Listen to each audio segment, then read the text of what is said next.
strong. That's how you keep them alive and growing. In Kansas, I'm Jesse Cohen reporting.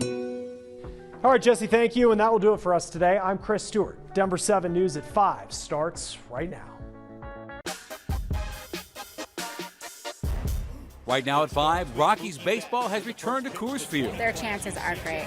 They're like new people coming in, new energy, new everything. And for some fans, they wouldn't miss opening day for anything. So how'd you get out of work today? Yeah, really just told my boss I was sick. And for the downtown businesses, it's a chance to get back to what they do best. We might see bigger crowds because there's so much pent-up energy for people to be back in downtown. We take you live to Coors Field with all the excitement around the return of baseball. The big day began with our brand new quarterback, Russell Wilson, throwing out the first pitch. So hopefully this could be a sign of good things to come for the Broncos. Today, though, is all about the Rockies. Thank you for joining us at 5. I'm Shannon Ogden. And I'm Micah Smith. It's been 2 years since we've seen an opening day like this because of the pandemic. And we have team coverage for you tonight from downtown Denver. Danny New is chatting with some very excited fans. We're going to start with our sports director, Lionel Bienvenu, and this one's just about in the books. Lionel? Yeah, guys, the game is in the 9th inning now. The Rockies are losing 5-2. Hence the people leaving now. Yeah, there's a lot of Dodgers fans here today. But as you can see, Rockies fans, Dodgers fans alike are leaving. The game is, again, in the 9th inning with the Dodgers leading 5-2. It was a gorgeous day, beautiful weather, perfect setting for opening day 2022. But let's look at what happened in the game right now. In the bottom of the 2nd inning, no score, Jose Iglesias replacing Trevor Story at shortstop. And Jose came through with a base hit to score Connor Joe. The Rockies had a 2-0 lead. And at first base, Jose broke down in tears. He recently lost his father. He passed away last month, and Jose was overcome with emotion in this game. Now, the Rockies' lead didn't last long. Top of the 4th, Mookie Betts with a double to left. That scored Gavin Lux. The Dodgers went up 3-2. They led 5-2 after the 4th. And then bottom of the 5th, Chris Bryant at bat. And he got a hold of one. Smashed it to deep center over the head of Cody Bellinger. That was Bryant's first hit as a Rocky. It was a double, but again, the Rockies are losing right now 5-2 into the 9th.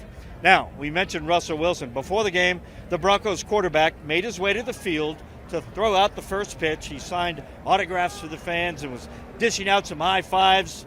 And he gave a hug to manager Buddy Black. It was awesome. And then he took the mound for the pitch. The former Rockies minor league infielder, it was right down the middle for a strike to Chris Bryant.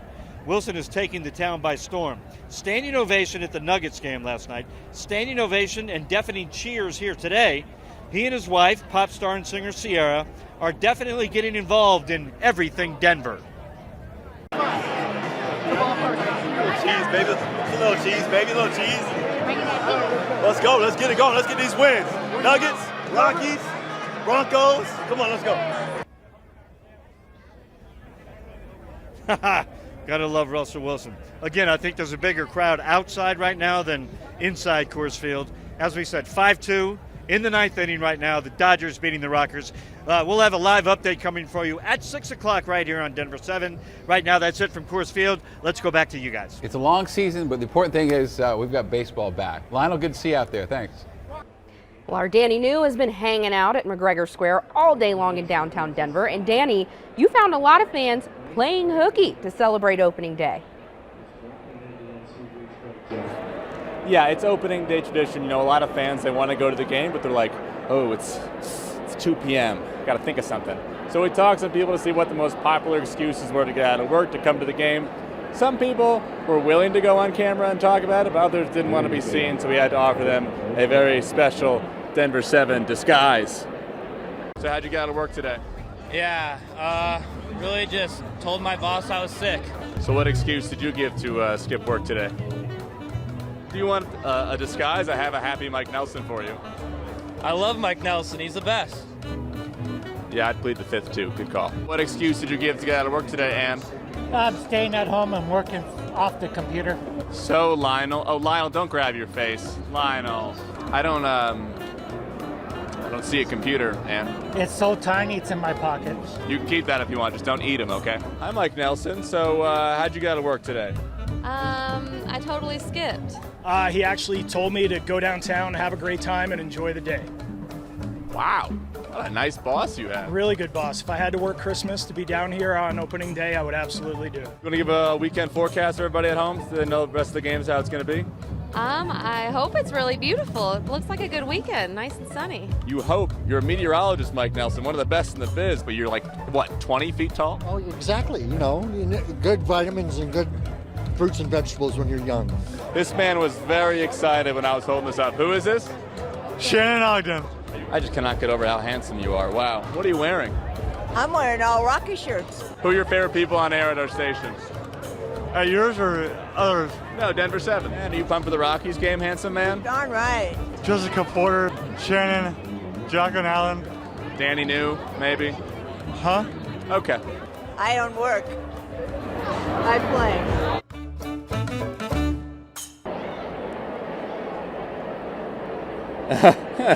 Thank you for going undercover for us, everybody. We really appreciate that. Actually, the most popular excuse I heard, honestly, was people just said they asked for a vacation day. So everybody planned around this. That's how big of a deal this was. And as you can see, a lot of people came out for it, both inside and outside the park. At McGregor Square, Danny New, Denver 7. I laughed a little too hard at that, Danny. Well, the big question is, how will Rockies fare this year? We asked Rockies fans today for their predictions. I think there's a really positive vibe between the players. I think that's what it boils down to, is if the guys get along well and work well together, then they're going to play well together too. Their chances are great. They're like new people coming in, new energy, new everything. I'm hopeful, but I think we'll finish 4th in the division at best, and that's a wishing well.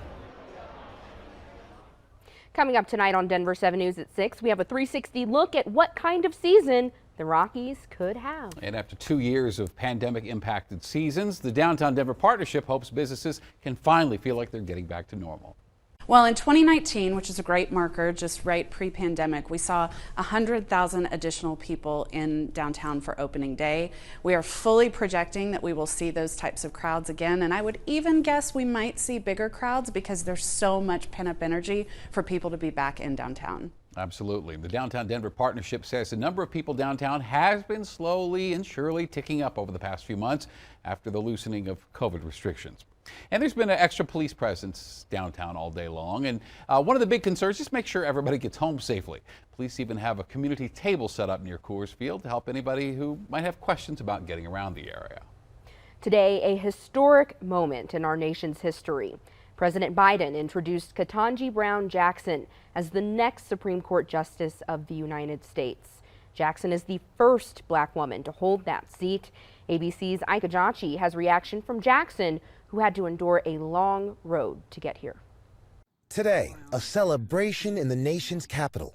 I've been looking forward to for a while to introduce you the next Associate Justice of the United States Supreme Court, the Honorable KETANJI Brown Jackson.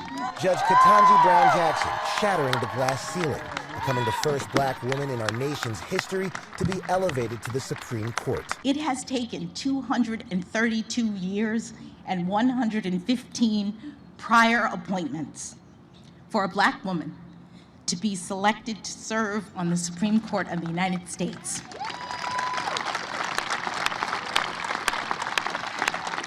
But we've made it. President Biden, along with Vice President Harris, delivering remarks on the White House South Lawn. Throughout Jackson's lengthy and contentious public hearings, several Republican senators attempted to paint her as soft on crime, some even suggesting she wants to expand the number of justices on the court, a role the Constitution reserves solely for Congress. Every single Democrat in the Senate and 3 Republicans, Senator Susan Collins, Lisa Murkowski, and Mitt Romney, voted for Jackson. A greater moment for America as we rise to a more perfect union. Romney was the only Republican in the chamber seen giving Jackson a standing ovation as the other GOP senators walked out during the extended applause. Judge Jackson won't be elevated to Justice Jackson until her mentor Stephen Breyer officially retires from the court this summer.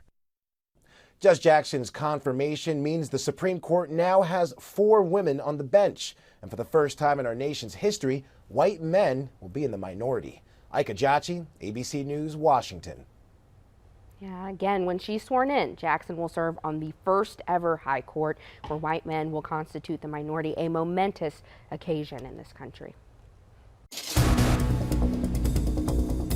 A wild chase caught on camera through the foothills. If I was any closer, they could have shot me, so I'm pretty lucky to even be here. And he wasn't the only one whose life was at risk. I haven't seen anything like that since I've been here. It's been beautiful today, but the wind and the fire danger return for tomorrow.